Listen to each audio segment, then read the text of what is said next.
Let me tell you something. I love this team now. I got goosebumps, gentlemen. I love this team. Break it down. You can't touch this. You can't touch this. Break it down.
Well, this game was far from easy, but the Lions, despite looking like they were going to find a way to shoot themselves in the foot in this game, in a game where really Brandon Staley wasn't being a fucking moron.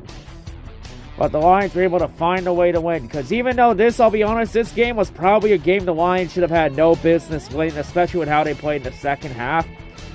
But the Lions did what good teams always tend to do, and that's always find ways to win games they probably should have had no business winning in the first place. But yeah, Lions got the W on the Chargers, and a very high-scoring affair, which I think a lot of Lions fans underestimate the Chargers.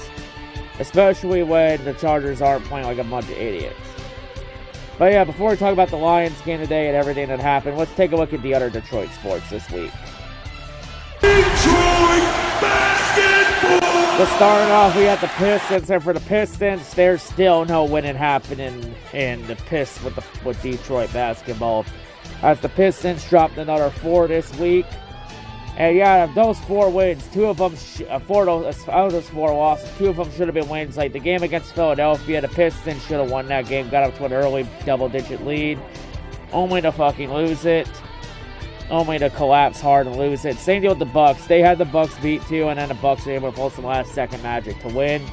And the game against Chicago was frustrating because the Pistons got out to an early, big lead early, only to collapse entirely hard. So it seems like even without Dwayne Casey here, the Pistons' defensive struggles still continue, even with Monty Williams. You know, Monty definitely got his work cut out for him, as the Pistons have now dropped 8 straight games after starting 2-1. God damn, that's brutal. So yeah, the Pistons' struggle still continuing on, and the Pistons are now near the bottom of the league in the standings.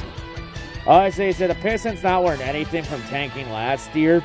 Remember how tanking worked out for the Pistons last year? Oh yeah, they ended up with the 5th overall pick. It's like if the Pistons trying to tank, it's like, so for what? So we can end up 5th again for the with the 5th overall pick for the 3rd year in a row? But yeah, and this struggles is coming with a healthy Cade Cunningham. I think Monty Williams needs to do better with his decision making, especially with Jaden Ivey on the bench. It's like, why the hell is Jaden Ivey on the bench? He's a fucking talented player. Start him, damn it. He is fucking talented. Put him on. Like, the only real highlights were from Cade and Jalen Duren, and that's about it. It's like, I'll just say this to the Pistons real quick. If you're not going to use Jaden Ivey for anything, then what the hell was the point of drafting him 5th overall almost 2 years ago? Fucking use him, goddammit. But yeah, just a frustrating week for Detroit Pistons basketball. And I think there was a lot of hype coming up for the Pistons in the offseason, only for the Pistons to fall flat pretty early on. Man, that's one way to squash a lot of hope. Now to the Red Wings, as the Wings had a pretty frustrated week. You know, starting off with that loss against the Rangers, where the Wings fell down 5-0 early, but got 3 goals late just to make the score look closer than it actually was, and tried to come back but fell short. Then the game against Montreal was frustrating because Montreal has been an absolute fucking dumpster fire. And the Waynes found a way to lose to them in overtime. Like, honestly, the Waynes should not be losing a fucking game when the Habs are bringing out Keith fucking Primo in as a starting goaltender. Like, if we're losing with a team that's starting Keith Primo in that, then there is a massive problem there. Yeah, the Waynes won against Columbus, but honestly, that game should not have even been close, especially with how the Waynes started off hot early. And then the Pistons the Waynes then once again just played down the competition and just to inferior competition. It made the game more closer than it should have been. Like, the main issue for the Waynes right now, I think it's probably goaltending. Because Wayne's goaltending has fucking sucked. Like, I'm not sure if you had to go trade for one or you have to just wait on Sebastian Cossa to come up, but definitely I think some fans are starting to question some of Steve Yzerman's moves. Like, we're not calling for Steve Yzerman's head, but we might be starting to question what the hell Steve Yzerman's doing here. Because he makes a bunch of questionable bonehead moves, and then of course he does moves like bringing in the Brinkat that really takes some heat off him. But yeah, just the Waynes need to be more consistent. Like, the Waynes are just way too inconsistent. Like, it seems like the Waynes always do well against good teams, but always struggle against inferior teams. Kind of weird. Like, honestly, the Waynes, they need to stop playing down to inferior teams and just do their job. Like, they cannot keep struggling like that. Just the Waynes need to be better. They need to be more consistent. Seems like consistency is still an issue with the Waynes. But the Waynes, they better figure out that consistency pretty quickly, because if they continue to be inconsistent, then I'm thinking a lot of fans are going to slowly start turning on Yzerman. Which will be sad, because Yzerman's done a pretty solid job, but you know, the fans are getting impatient at this point. And it seems like the Waynes should be making some progress at this point, and it seems like they're still as inconsistent as last year, even with the Brinkat in the lineup. Now to the Lions game against the Chargers, and I'll be honest, I knew this game was going to be pretty close, and I knew the Chargers were going to keep it close. I don't know why a lot of people were sleeping on the Chargers.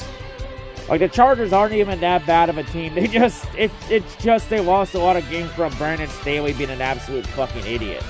And this was one of those games where Staley wasn't being an idiot. If anything, Dan Campbell was making more bonehead moves than Staley. Staley was actually being smart for once. Like, main thing, Campbell was pretty bonehead early in the game, especially with that 4th and goal that call to go for a 4th and goal at the 1. Like, I understand the logic there, you know, get 7 points and pin the Chargers deep in their own zone if you fail to make it. But honestly, it's early in the game. Take the points. Just take the fucking points. You're in easy chip shot field goal range. Just take the fucking points. And honestly, early in the game, the fucking play calling in the red zone was pretty bad. It's like Ben Johnson needs to do a better job at calling plays in the red zone. He's just trying to be too cute with it. And it's like, you need to stop being fucking cute. Just fucking call it right. Especially when they did go for on 4th and goal at the 1 yard line and they chose to pass it. Why the fuck would you pass on a 4th and goal at the 1 yard line?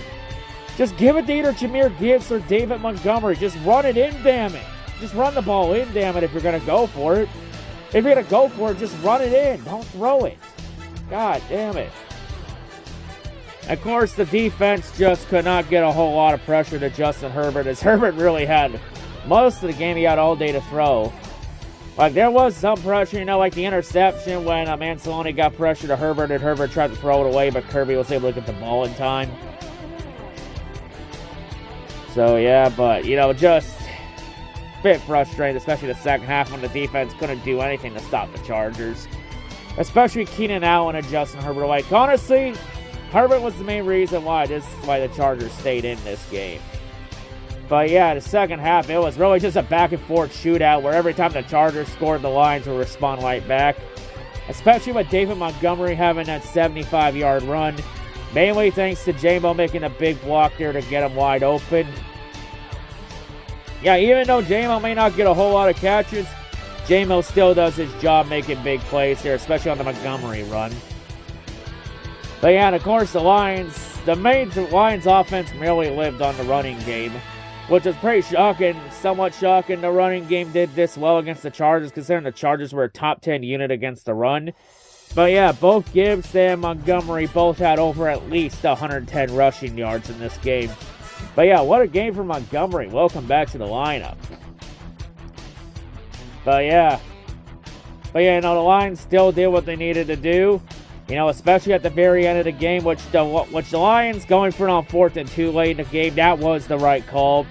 Because I'll be honest, if the Lions took the field goal in that situation on 4th and 2, they would have been giving the Chargers and Justin Herbert way too much time to go down the field and win the game. Like, I'll be honest, if the Lions kicked the field goal on 4th and 2, they would have lost this game. Because there was no way they were stopping the Chargers on that last drive. And that's going to be a big what if. What if Justin Herbert got one last shot at the ball to end the game? Could he have gone down the field and got the Chargers to go ahead touchdown and win the game? Or could he have forced overtime with a game in field goal range? We'll never truly know. All we do know is what did happen. And yeah, Dan Campbell, even though he had a couple bonehead calls early, he was able to redeem himself at the very end of the game. Had a great play call to get the Lions an easy field goal range and just run the clock down after making the Chargers burn all their timeouts. And then kick the game-winning field goal from Riley Patterson for 41 yards out. Yeah, this is definitely a different Lions team because any other year, the Lions probably would have found every single way to lose this game. But not this year. The Lions have really turned it around. Like, this is proof that SOL is dead. If SOL was still alive, then SOL would have found every single way to lose this game. Especially in the second half when the Chargers kept scoring. They would have just got completely smoked in the second half under SOL. But, you know, the Lions, you know, even though the Lions kept knocking the Chargers down, the Chargers kept coming back up and fighting back. And it seemed like that at the end, the Lions had to go, they had to do in wrestling terms, do the dirty heel tactics to take the win in this one, which was go for it on 4th down and get an easy field goal range to kick the game-winning field goal. But yeah, even though it wasn't a pretty win, you know, it was a bit frustrating too, especially on the defensive side of the ball. Like the defense needs to generate better pressure. Like, honestly, I feel like part of this pressure issue is because there's no James Houston in the lineup, and Houston's not expected to be back till December. But yeah, still pretty frustrating, you know. I mean, this is why the Lions should have made a move at the deadline. They should have went and got either a Chase Young or a Montez Sweat or somebody at the deadline. And Donovan Peoples-Jones didn't even play in this game, as he was still inactive for this game due to a rib injury. But yeah, maybe we'll see Donovan Peoples-Jones in a game against the Toilet next week. But yeah, you know, despite the frustrations though, you know, the Lions were still able to get the W down in California at SoFi. You know, Lions get their first win in California since 2011 when they won't beat the Raiders in Oakland at the Coliseum. But yeah, the Lions got the win. You know, it wasn't a pretty win, but the Lions did what they needed to do. Did their job. They were able to do their job offensively. You know, kind of still frustrating that we need 41 points just to win a game when the defense played like ass. You know, definitely I would say this is one of the defense's worst outings of the season, but I think part of that is just because Justin Herbert is that fucking talented. Like, honestly, I think Herbert's becoming the second coming of Matt Stafford. Which means the Chargers are more than likely going to waste him like the Lions wasted Stafford for 12 seasons. Honestly, that sucks for Herbert because Herbert's a talented QB and deserves to have success somewhere. It sadly will not be with the Chargers, which is a shame. Because yeah, I gotta give a tip of the cap to Herbert. You know, Herbert kept the Chargers in this game. He played outstanding. You know, it's gonna be frustrating for him when he played that well, and it wasn't good enough for him to get the job done. You know, like hell, I'll be honest, Herbert fucking outplayed Jared Goff for most of this game. But at least Goff was able to do what he needed to do. You know, the running game did their job too. You know, Lions just did their job offensively, kept rolling, and they got the job done. And yeah, now a lot of questions got to be asked now. Do the Lions really have the best running back duo in the league with Jahmyr Gibbs and David Montgomery? Especially since now Jahmyr Gibbs has really found his footing the last month or so. Yeah, and some people were questioning why the Lions took him 12th overall. Honestly, some people just need to shut the fuck up and let Brad Holmes and Dan Gamble do their fucking jobs. For Christ's sakes. Like, did we not learn anything the last couple years when we doubted Brad Holmes and we ended up looking like a bunch of fucking donkeys for it? Like, honestly, we just gotta trust the fucking process and let them do their job at this point. Especially since they have real clearly shown that they know what they're doing and turn the franchise around. As the Lions are now off to 7-2. And still remain a game ahead in the NFC North standings since the Lions could not get any help from the Saints, with the Saints losing to the Vikings. And next week, we're probably not going to get help from the Broncos next week since Minnesota's playing Denver on Sunday Night Football. You know, maybe it would be funny if Denver could beat them, but probably not. So yeah, next week, you know, let's enjoy the win. And then next week, we get ready for War Week, as next week, we finally get your toilet. As Bears fans say they want Detroit. Oh, you want Detroit? All I say to Bears fans is if you want Detroit, you better be careful what you wish for, because it may come back to haunt you.